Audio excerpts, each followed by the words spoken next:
Hello there, my friend. Welcome back to my kitchen. Excuse me while I get this thing on me.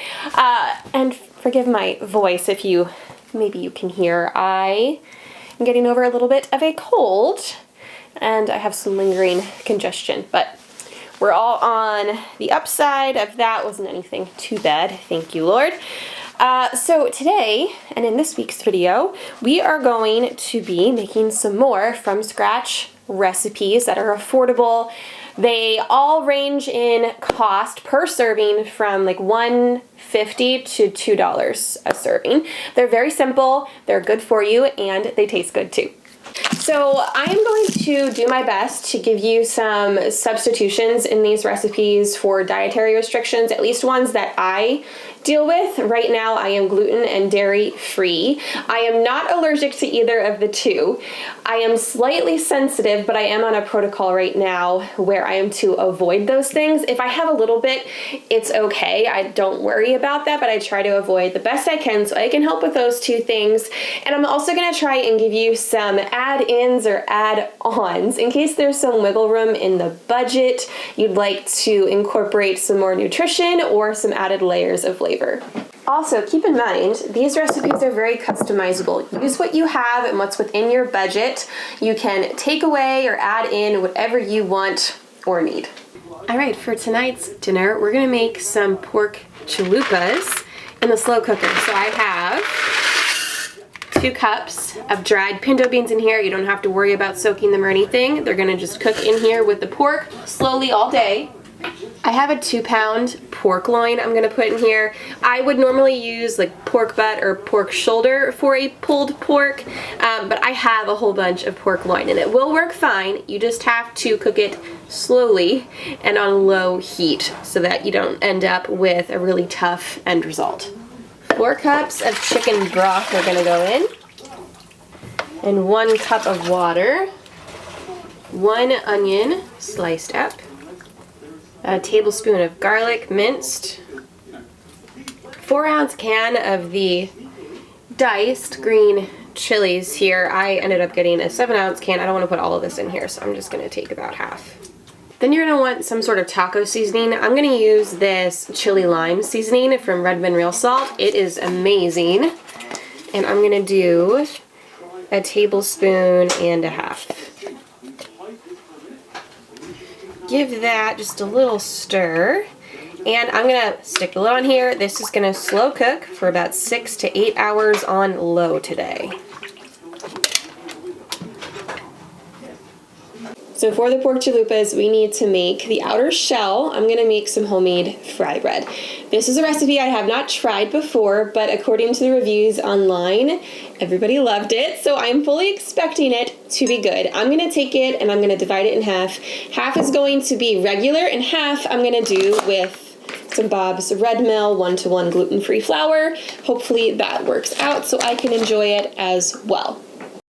The recipe for the fry breads is 4 cups of all-purpose flour, 1 tablespoon of baking powder, half teaspoon of salt, and about 1.5 cups of warm water or whatever you need to get the dough to come together. Again, I split all of this in half. Now you might be thinking, Kelsey, this is way too much work for me in the season of life that I'm in.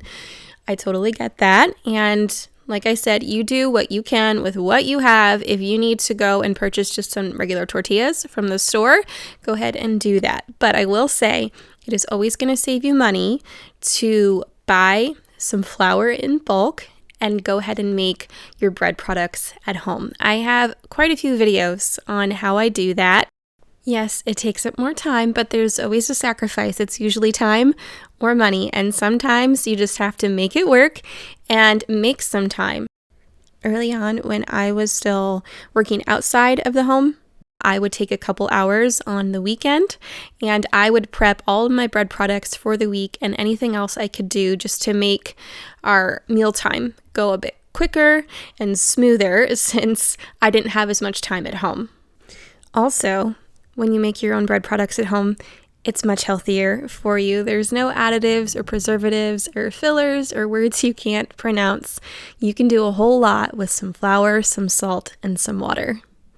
Now, this recipe did say you don't want to overmix or over knead this dough. You don't really need to knead it at all. It's just supposed to be brought together and then you let it rest for at least 30 minutes up to overnight. My friend Heather just made me some of these super cute bowl covers. I'm going to put her shop down in the description. She's the one that made the super cute chicken pillows as well that I shared back, I believe, in October last year. She takes vintage textiles and she repurposes them. I love these bowl covers. The pork has been cooking away all day. It smells so good. I'm going to get in here with 2 forks. I'm going to start pulling it apart. And you can see it pulls apart very easily and it is not dry at all. The key with pork loin, since it's a leaner meat, is to cook it low and slow.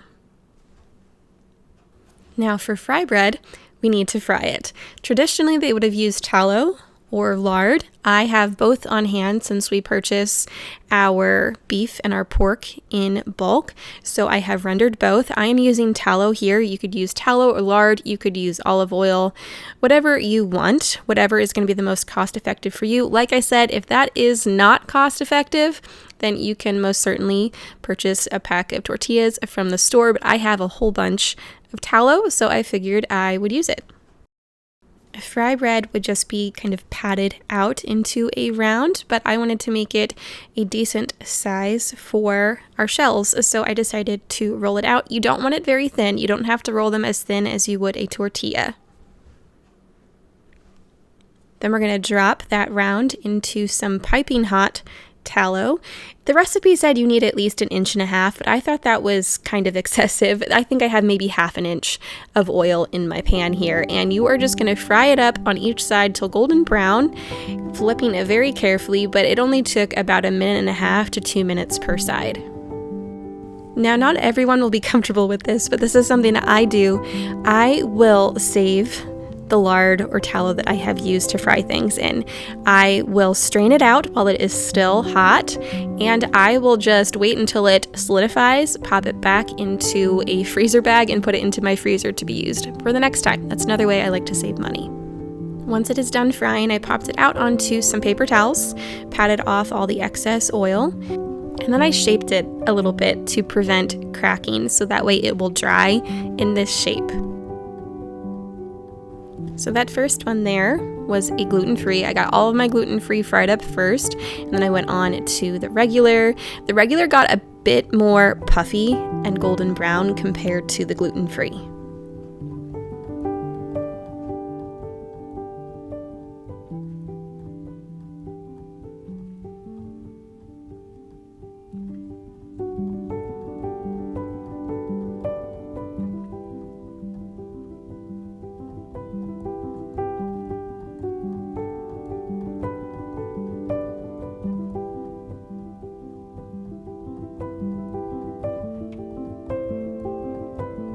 Now you can serve these as is, or if you have some extra room in the budget, I topped with some cheese, some cherry tomatoes, romaine lettuce, some sour cream, and I had some avocados as well.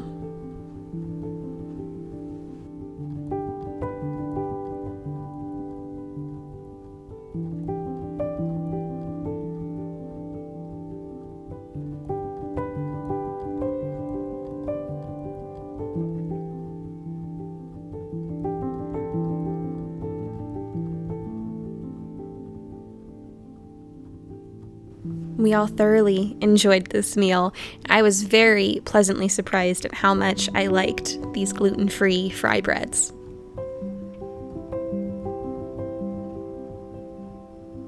All right, the next dish we're going to make is a pineapple chicken with rice. The recipe calls for chicken thighs.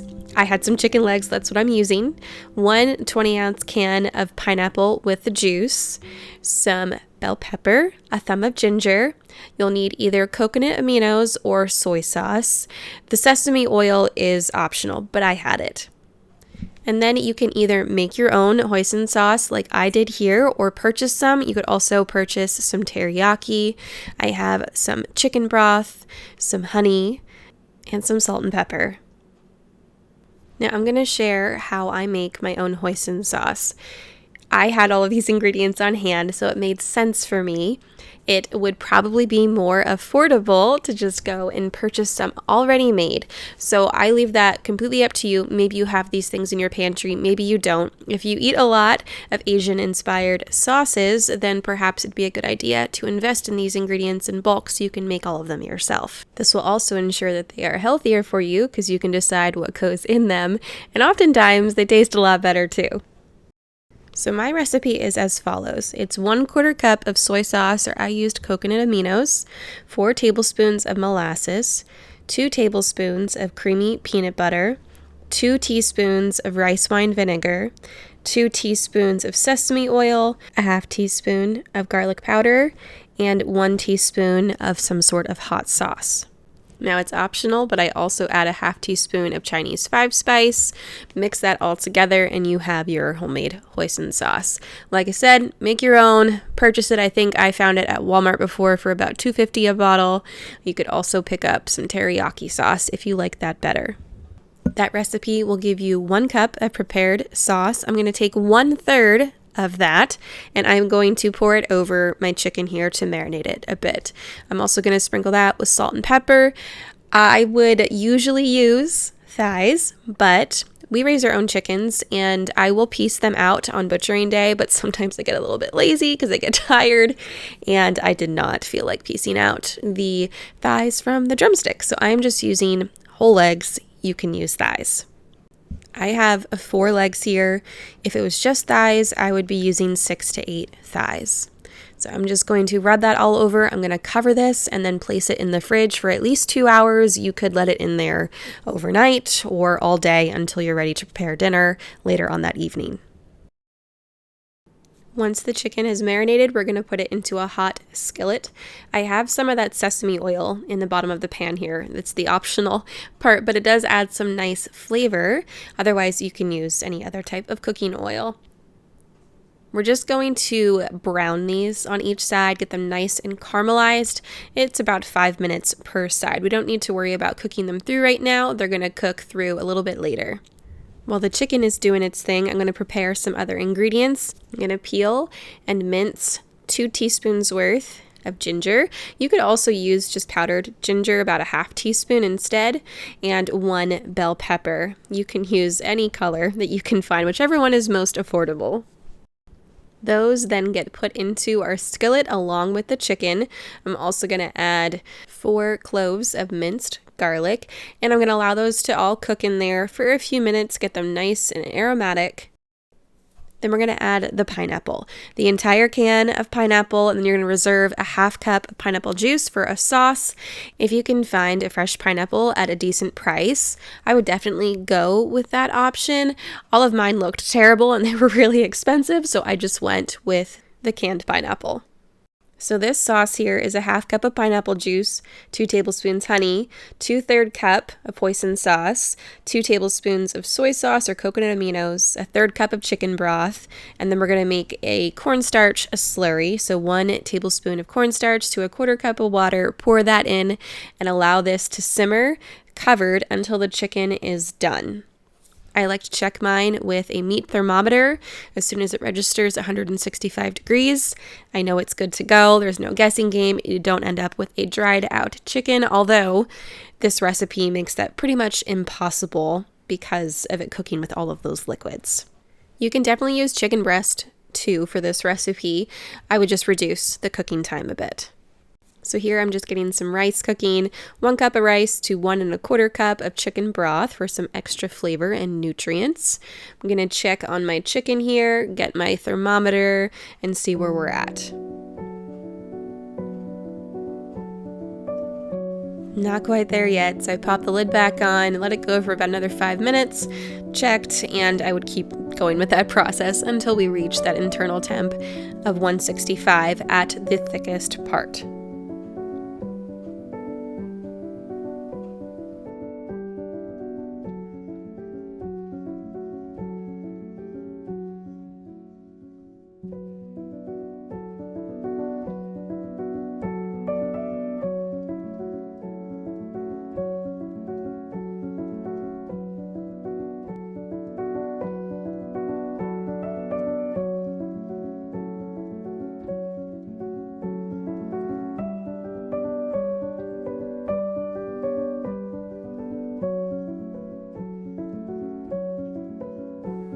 I got my pineapple chicken plated up over that bed of rice. Now you can leave it here and it's really good as it is, but if you have some space in your budget, you could grab some scallions and some sesame seeds to add another punch of flavor.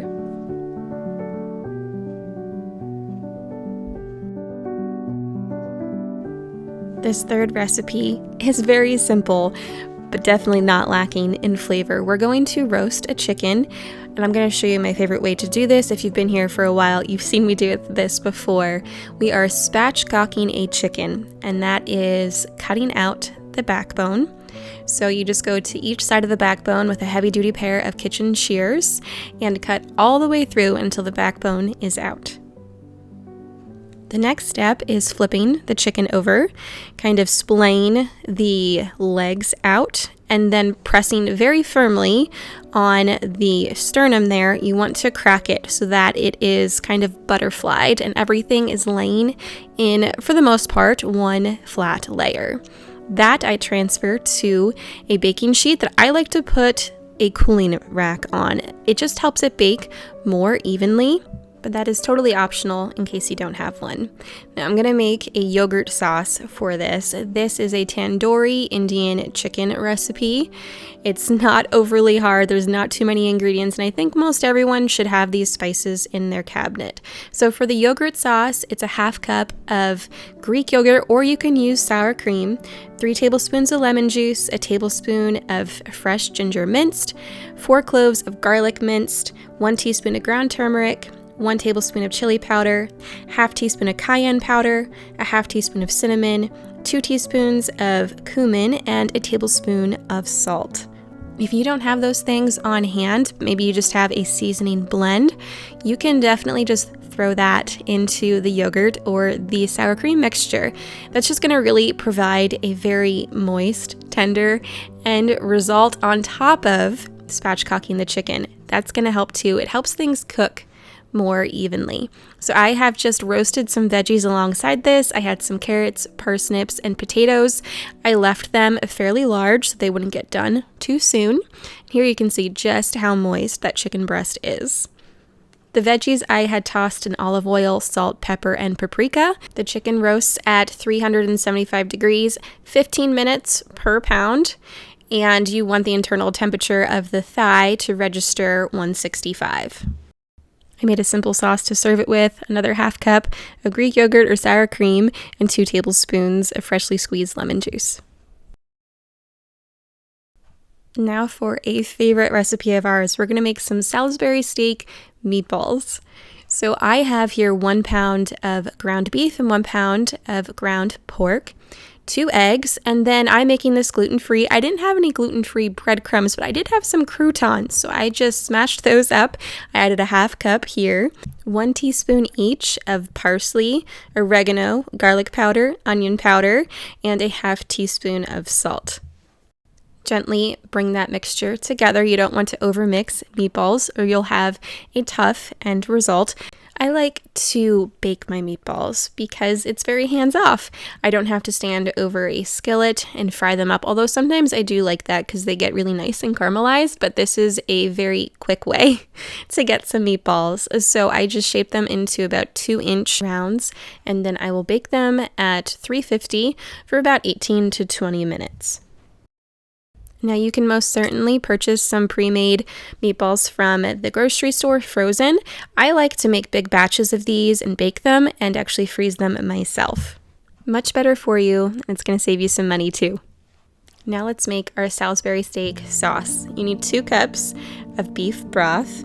You need 1 packet of brown gravy mix. Now, I made my own, and I'll share that with you right now. It's 1 cup all-purpose flour. I use gluten-free.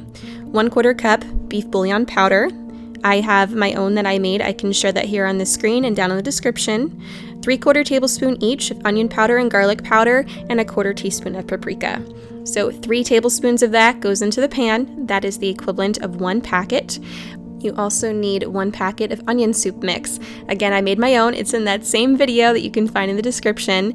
1 packet is 3 tablespoons of the homemade mix. 2 tablespoons of ketchup go in, and 1 tablespoon of Worcestershire. bring this to a simmer, and I'm gonna add a cornstarch slurry.